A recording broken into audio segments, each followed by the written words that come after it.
Good morning students. Open your Hindi grammar book को। कल हमने पढ़ा था वर्ब यानी क्रिया। क्रिया किसे कहते हैं? क्रिया का अर्थ किसी कार्य का होना क्रिया कहलाता है। और उसमें धातु पड़ी थी कि मूल धातु कौन कौन सी होती है। उसमें अगर क्रिया में अगर ना जोड़ दिया जाए तो क्रिया बन जाती है पढ़ना, लिखना, जाना, सोना, खाना, पीना, बैठना आदि।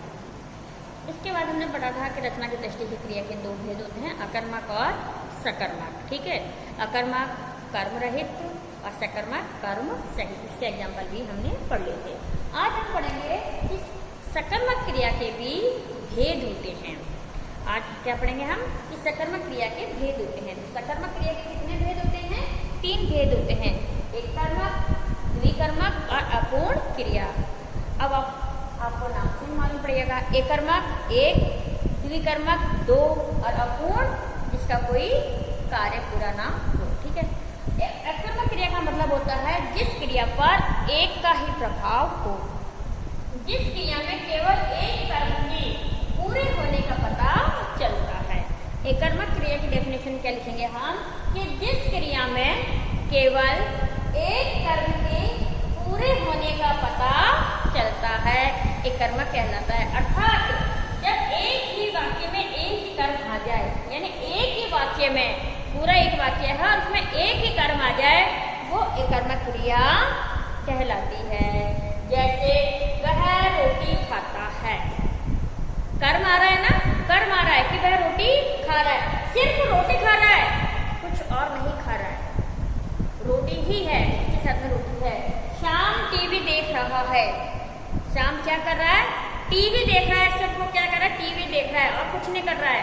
टीवी बैठा बैठा देख रहा है बस, या लेटा लेटा देख रहा है। नहीं तो अगर ये कह दे कि शाम टीवी देख रहा है और कार्य कर रहा है, तो इसका मतलब टीवी भी देख रहा है और साथ में कुछ ना कुछ वर्क भी कर रहा है। लेकिन यहाँ पे क्या है कि शाम टीवी देख रहा है। एक वाक्य में एक ही कर्म प्रभाव दिखाई दे रहा है। नौकर झाड़ू लगा रहा है। कई बार क्या होता है, हम झाड़ू भी लगा लेते हैं, कुछ दूसरा काम भी कर जाते हैं। जैसे कपड़े वॉशिंग मशीन में कपड़े डालते हैं, कपड़े डाल के हम झाड़ू लगाने लग जाते हैं। फिर जैसे मशीन की आवाज़ आती है, झाड़ू को स्टॉप करके मशीन में से कपड़े निकाल देते हैं, दूसरे डाल जाते हैं, फिर झाड़ू लगा रहे हैं। यानी 2 कर्म नहीं हो रहा है, लेकिन यहाँ पे एक ही कर्म है कि नौकर झाड़ू लगा रहा है।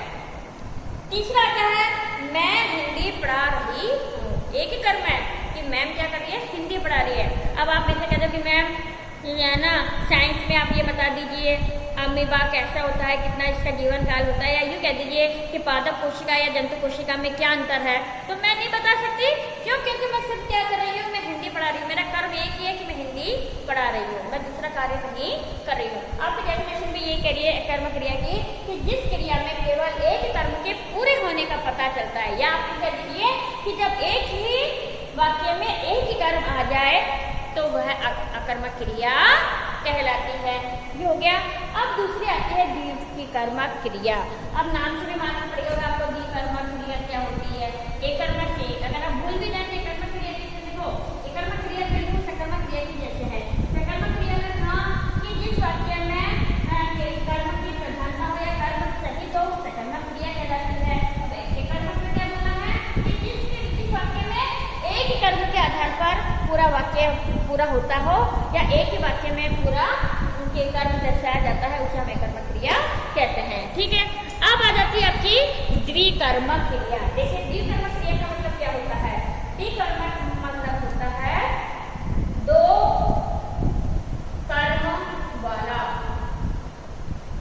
द्वि आगे है ना, यानी 2 कर्म वाला, एक कर्म का एक कर्म वाला। ठीक है, अब द्विकर्मक को मैं भी देखो, इसमें भी एक और समझा रही हूँ। पहला कर्म तो इसका होगा, पहला कर्म प्राणीवाचक का होगा। समझाऊंगी मैं आपको कैसा होगा। प्राणीवाचक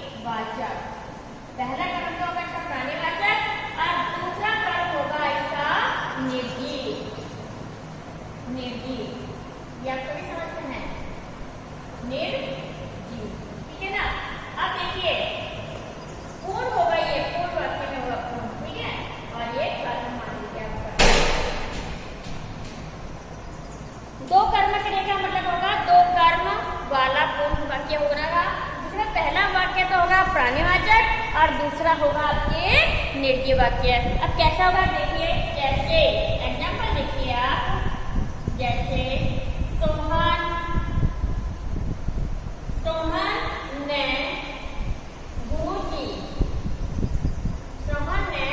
गुरुजी को प्रणाम किया। सोहन ने गुरुजी को प्रणाम किया। इसी तरह से दूसरा हो जाएगा कि नर्स रोगी को दवा पिलाती है। देखिए शाम, दूसरा तीसरा, शाम अपने भाई के साथ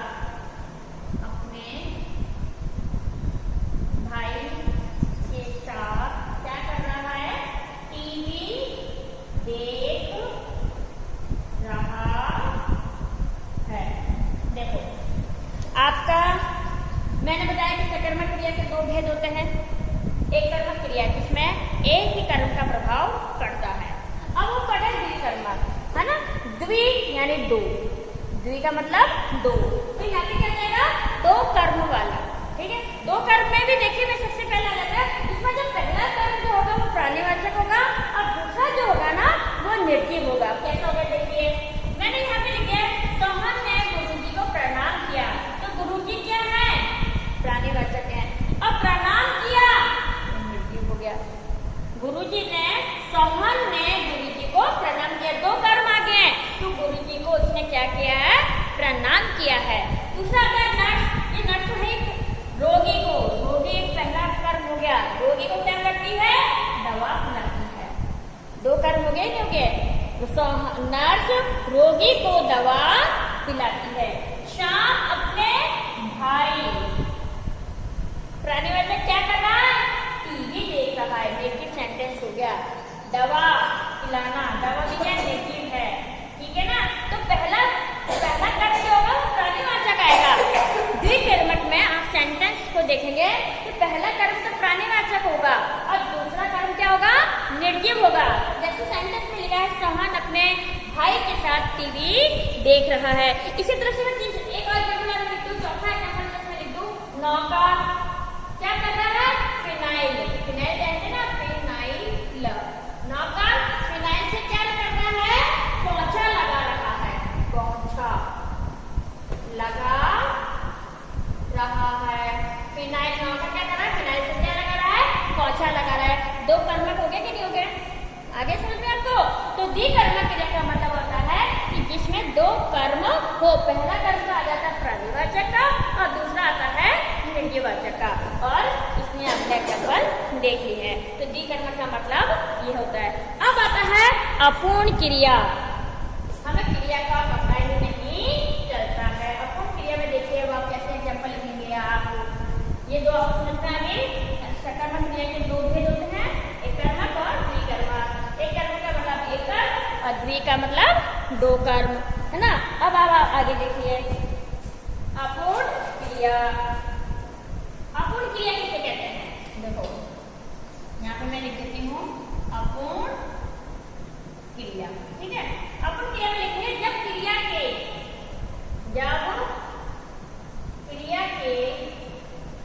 होते हुए तथा क्रिया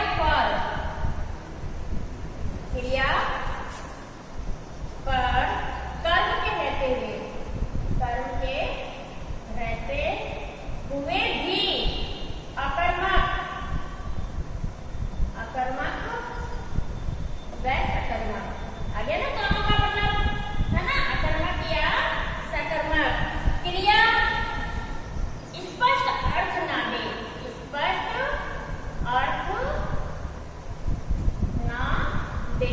अपूर्ण का मतलब ये हो गया, ना तो हमें सकर्मक का पता चले और ना ही हमें अकर्मक का पता चले, ठीक है ना।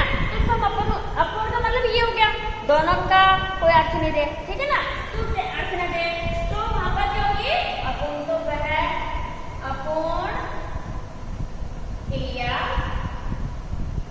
तो वह अपूर्ण क्रिया होती है या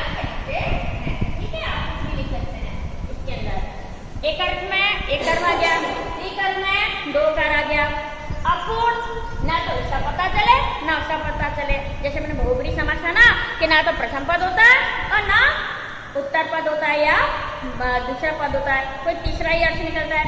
ऐसे ही हो गया, इसमें एक कर्म की प्रधानता है, इसमें दो कर्म की प्रधानता है, इसमें ना एक कर्म है ना दो कर्म है, कोई अर्थ नहीं मालूम, इसलिए हम इसको क्या कहेंगे? अपूर्ण क्रिया है। अब देखिए उदाहरण इसके, जैसे अब देखो, अब एक नोट डालो, इसके अंदर एक नोट डालो, क्या डालना है कि इसके अर्थों को, अब जो अपन सेंटेंस लिखेंगे ना, इसके अर्थों को पूरा करने के लिए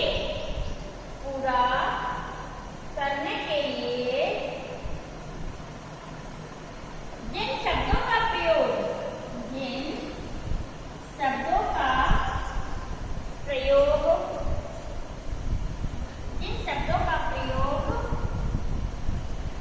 किया जाता है ना, किया जाता है, उससे हम क्या करते हैं? उससे अब आपने सोचा कि ये हो गया। अब मैंने यहाँ पे एग्जाम्पल दिया, महात्मा गांधी थे, क्या थे महात्मा गांधी? राष्ट्रपिता। महात्मा गांधी थे क्या थे? राष्ट्रपिता। अब यहाँ पे अगर ये सेंटेंस नहीं होता, हमने सेंटेंस नहीं लिखा है, किया है, इसका मतलब ये सेंटेंस क्या है? अपूर्ण क्रिया है। ये हमें कुछ समझ में नहीं आ रहा क्या है? अपूर्ण क्रिया है। ठीक है, तुम हो, क्या हो? चोर, लुटेरे, डाकू, क्या हो? अपूर्ण क्रिया है। लेकिन जब यहाँ पे हम सेंटेंस पूरा करते हैं, हमें अपने आप से लगाना पड़ेगा यहाँ पे। तो महात्मा गांधी राष्ट्रपिता थे, तुम बुद्धिमान हो। आगे समझ में? तो ये हो गया हमारे सकर्मक क्रिया के भेद, जो कि तीन होते हैं, एकर्मक, द्विकर्मक और अपूर्ण क्रिया। अब देखिए, इसके बाद में अब आपके आता है क्रिया के भेद। रचना की दृष्टि से क्रिया के कितने भेद होते हैं? ये तो सकर्मक क्रिया है, और जो मैंने आपको बताया था कि क्रिया के जो अकर्मक और सकर्मक क्रिया मैंने आपको बताई थी, ठीक है, वो क्रिया के भेद थे कि क्रिया के दो भेद होते हैं, अकर्मक और सकर्मक। अब आता है आपके रचना की दृष्टि से क्रिया के कितने भेद होते हैं। ठीक है, तो वैसे तो देखा जाए बेटा, क्रिया के 11 भेद होते हैं, लेकिन हमारे कोर्स में 4 दे रखी है। हमारे कोर्स में कितनी दे रखी है? 4 दे रखी है। ठीक है, तो जो कि मैं आपको अभी बताती हूँ। अब आप नेक्स्ट टॉपिक लिखेंगे, रचना की दृष्टि से क्रिया के भेद। रचना की दृष्टि से क्रिया के भेद कितने होते हैं बेटे? 11। ठीक है, लिखती हूँ 11। कितने होते हैं? 11। परंतु हम कुछ ही क्रिया पढ़ेंगे, परंतु हम कुछ ही क्रिया पढ़ेंगे। आपको वैसे मालूम होना चाहिए कि रचना की दृष्टि से क्रिया के 4 भेद होते हैं। कौन कौन से होते हैं? देखिए, सबसे पहला होता है प्रेरणार्थक क्रिया, प्रेरणार्थक क्रिया। दूसरी होती है आपकी संयुक्त क्रिया, संयुक्त क्रिया। ठीक है, तीसरी नाम धातु, नाम धातु क्रिया। फोर्थ होती है आपकी पूर्वकालिक, पूर्वकालिक क्रिया। 5वीं होती है आपकी व्यक्तिगत में सामान्य क्रिया, सामान्य क्रिया। 6 होती है आपकी तात्कालिक, तत्कालिक क्रिया। 7 होती है आपकी प्रदन क्रिया। 8वीं होती है आपकी यौगिक, यौगिक क्रिया। ठीक है, 9वीं होती है आपकी सहायक क्रिया,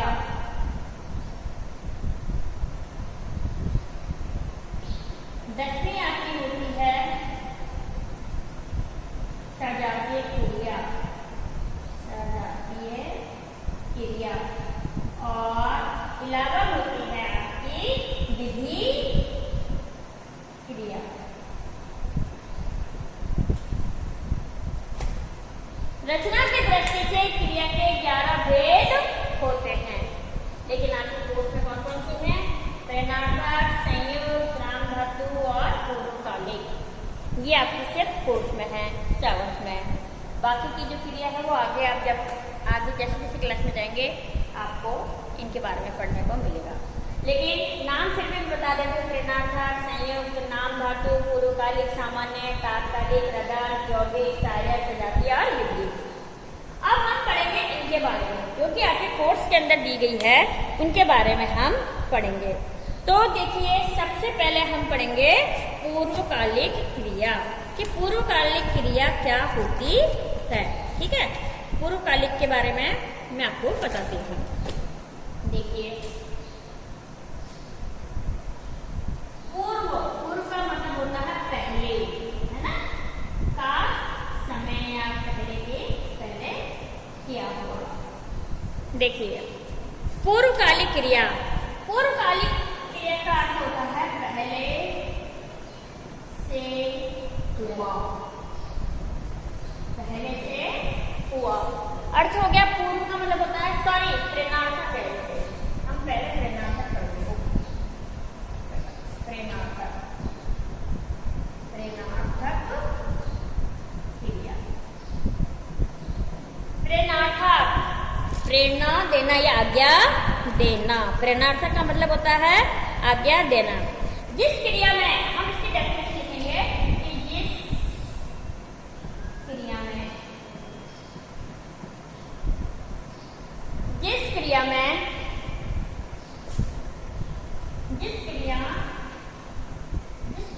के प्रयोग,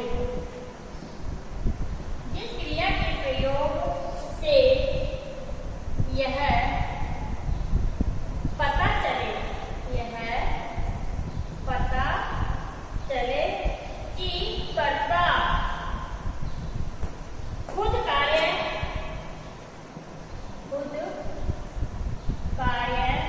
न करके किसी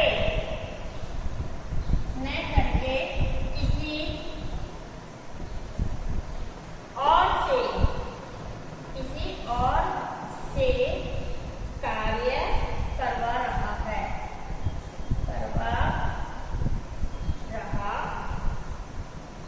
देखिए, प्रेरणार्थक आज्ञा देना, जिस क्रियाओं के प्रयोग से यह पता चले कि कर्ता खुद कार्य न करके किसी और से कार्य करवा रहा है ना, करवा रहा है, या किसी और को कार्य करने की प्रेरणा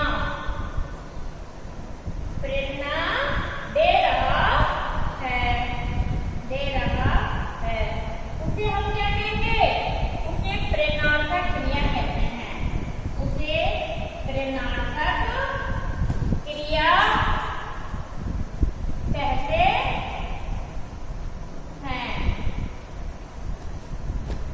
प्रेरणार्थक, जिसमें कर्ता क्या करता है? कर्ता किसी को कार्य करने का आदेश दे रहा है।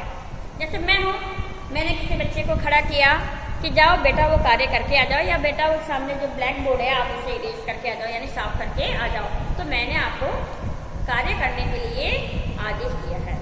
या यूँ कह लीजिए कि जैसे पेड़ों के बहुत सारे वो हो जाते हैं कि जंगली पौधे भी आ जाते हैं, कुछ पेड़ बहुत ज़्यादा बढ़ जाते हैं, हम किसी को कहते हैं कि ये पेड़ की कटाई कर दो, यानी हमारे द्वारा किसी को कार्य बताना, कार्य करने की प्रेरणा देना, वो क्या कहलाता है? प्रेरणार्थक क्रिया कहलाता है। ठीक है, प्रेरणार्थक क्रिया जैसे एग्जाम्पल लिखेंगे आप, जैसे पढ़वाना। मैंने किसी बालक को कहा कि पेज नंबर 11 या पेज नंबर 16 को पढ़ो, तो आप पढ़ रहे हो ना, मैंने कहा और आप पढ़ रहे हो, यानी पढ़वाना। दूसरा होता है कटवाना, पेड़ की कटाई करने के लिए बोलना। बुलवाना, कई बार कुछ सेंटेंस होते हैं तो हम बच्चों से बुलवाते हैं। आपने नीचे LKG नर्सरी क्लास में भी देखा होगा कि एक बच्चा पोयम बोलता है तो सारे बच्चे पोयम बोलते हैं, एक बच्चा टेबल बोलता है तो सारे बच्चे टेबल बोलते हैं। किसको बोलते हैं? बुलवाना। तो ये किसके उदाहरण आते हैं? प्रेरणार्थक के अंदर आते हैं, है ना। जैसे इसमें देखिए,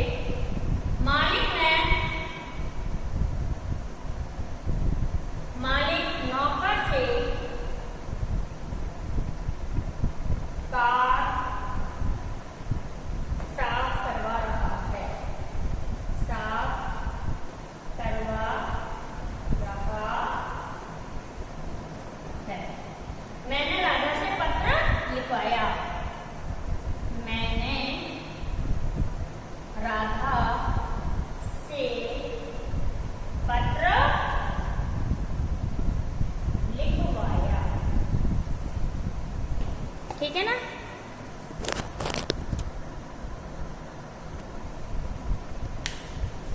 मालिक नौकर से कार साफ करवा रहा है, यानी मालिक ने नौकर का आदेश दिया कि आप मेरी कार साफ कर दीजिए। मैंने राधा से, किससे पत्र लिखवाया? राधा से। मैंने राधा से पत्र लिखवाया। आपकी डेफिनेशन क्या कह रही है कि जिस क्रियाओं के प्रयोग से यह पता चले कि कर्ता खुद कार्य न करते, कर्ता क्या हो गया? मैं या मालिक, किसी और से कार्य करवा रहा है। नौकर हो गया यहाँ पे और यहाँ राधा हो गया। तो आपको मालूम है कि राधा ने पत्र लिखा है, नौकर ने कार साफ करी है, तो ये कौन सा सेंटेंस हो गया? प्रेरणार्थक क्रिया हो गई है। अब इसके बाद में आपके आता है प्रेरणार्थक क्रिया के बाद में इसके भी भाग हैं, इस क्रिया के भी भाग हैं जो कि आपके बहुत आगे हैं। आपको इतना ही करना है खाली प्रेरणार्थक में, प्रथम प्रेरणार्थक और द्वितीय प्रेरणार्थक। आपकी ये है जो ये आपके कोर्स में नहीं, तो आपको इतना याद रखना है कि इसमें भी प्रथम प्रेरणार्थक होता है और द्वितीय प्रेरणार्थक होता है। ठीक है। अब आपके आगे आता है संयुक्त। दूसरा आता है आपके संयुक्त क्रिया। संयुक्त क्रिया जोड़, ज्वाइंट में, है ना। जो क्रियाएं दो या दो से अधिक, संयुक्त का मतलब ये अगर जॉइंट फैमिली होती है, नहीं होती है, दो या दो से अधिक धातुओं से मिलकर बनी होती है। धातुओं से मिलकर बनी होती है। ज्वाइंट फैमिली कहते हैं ना, संयुक्त परिवार, दो या दो से अधिक मेंबर होते हैं। ठीक है। तो इसी तरह से संयुक्त क्रिया में भी ये कि जब जो क्रियाएं दो या दो से अधिक धातुओं से मिलकर बनी होती है उन्हें हम संयुक्त क्रिया कहते हैं। जैसे मैंने खाना खा लिया, तुम घर चले जाओ। दूसरा है तुम घर चले जाओ। ठीक है। मैंने खाना खा लिया है और तुम घर चले जाओ। तीसरा जाएगा कि मीरा महाभारत पढ़ने लगी, या रामायण पढ़ने लगी, या गीता पढ़ने लगी। तो जो क्रिया दो या दो से अधिक धातुओं से मिलकर बनी होती है, खा प्लसना खाना, है ना, पा प्लसना पढ़ना, ये बहुवचन है पढ़ने लगी। ठीक है। तो ये हो गया आपके संयुक्त क्रिया। अब आप आगे आता है नाम धातु क्रिया। नाम धातु क्रिया तीसरा भाग आपके आता है नाम धातु क्रिया। नाम धातु क्रिया में क्या होगा कि क्रिया को छोड़कर संज्ञा, सर्वनाम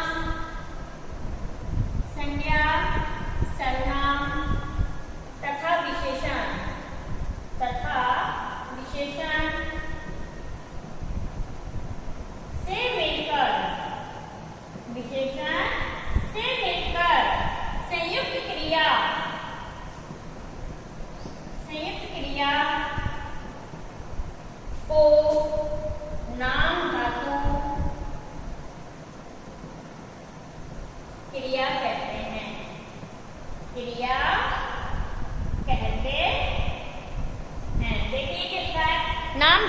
क्रिया किसे कहते हैं? क्रिया को छोड़कर संज्ञा, सर्वनाम तथा विशेषण से मिलकर संयुक्त क्रिया को नाम धातु क्रिया कहते हैं। जैसे देखिए, जैसे हाथ, हाथ से क्या जाएगा?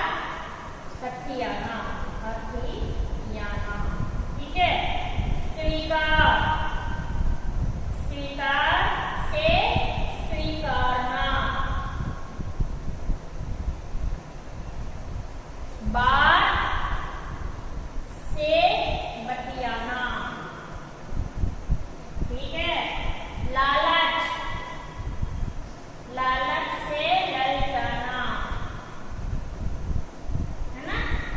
इसी तरह से देखिए, जैसे हाथ से हथियाना, स्वीकार से स्वीकारना, बात से बतियाना, लालच से ललचाना, ठीक है। संज्ञा, सर्वनाम तथा विशेषण से मिलकर संयुक्त क्रिया के संयुक्त क्रिया को के नाम को नाम धातु कहते हैं। संयुक्त क्रिया को नाम धातु कहते हैं। जैसे ये हो गया। अब जैसे ये हो गया, इसके बाद में आप क्या करेंगे? संज्ञा से, ये तो एग्जाम्पल था इसका, है ना।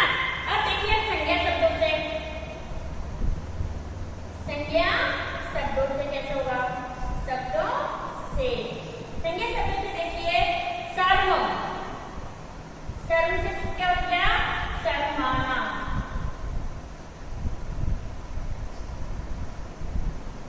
सर्वमाना, ठीक है। फिर लाभ, लाभ से लुभाना, झूठ से झुठलाना, झूठ लाना, है। और बहुत सारे हो गए। इधर इधर कहते हैं सर्वनाम से, सर्वनाम शब्दों से। सर्वनाम शब्दों से कैसे लिखेंगे आप? अपना, अपनापन, अपनापन। पराया, परायापन, ठीक है। ये संज्ञा शब्दों से, ये सर्वनाम शब्दों से। अब आपके क्या आता है? विशेषण, विशेषण से, विशेषण शब्दों से। विशेषण शब्दों से क्या होगा? देखो आप, विशेषण शब्दों से हो गया साठ, सठियाना, सठियाना। फिर तोतला, तुतलाना, तुतलाना, ठीक है। इस तरह से ये संज्ञा शब्दों से हो गए, सर्वनाम शब्दों से हो गए और विशेषण शब्दों से हो गए, ठीक है। आ रहा होगा आपको समझ में? विशेषण शब्दों से हो गए हैं। अब आपके आता है चौथा, चौथा आएगा आपके तात्कालिक। क्या है? पूर्वकालिक। देखिए पूर्वकालिक में क्या होगा? लास्ट जो आपका है वो है पूर्वकालिक क्रिया।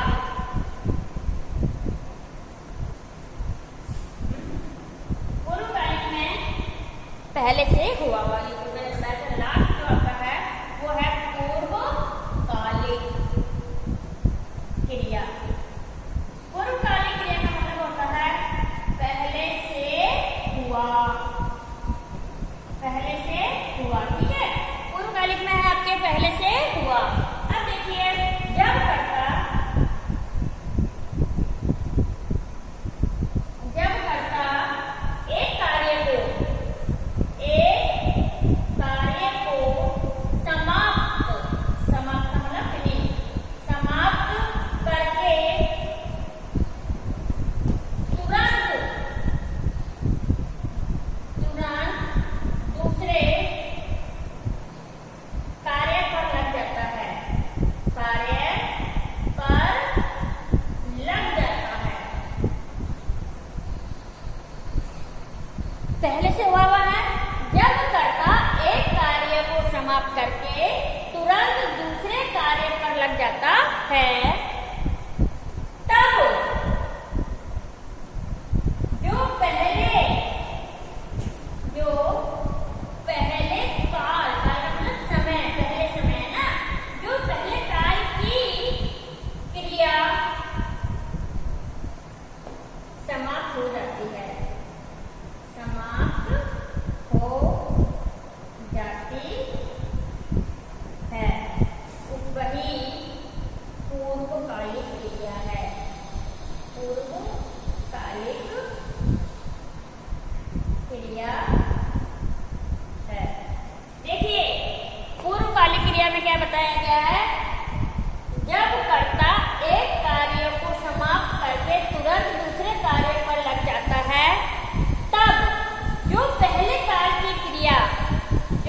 क्रिया होती ना, तो इस कार्य को समाप्त कर लिया, अब वो दूसरा कार्य कर रहा है, तो पहले की क्रिया क्या हो जाती है, समाप्त हो जाती है, उसे ही हम पूर्वकालिक क्रिया कहते हैं। जैसे देखो, जैसे पुजारी ने नहाकर पूजा की, तो ये क्या है, ये पहले वाली क्रिया है कि पहले वो नहाया और उसके बाद उसने क्या करी, पूजा की, तो इसका मतलब ये क्रिया समाप्त हो गई है ना, ये क्रिया समाप्त हो गई और ये क्रिया चालू हो गई।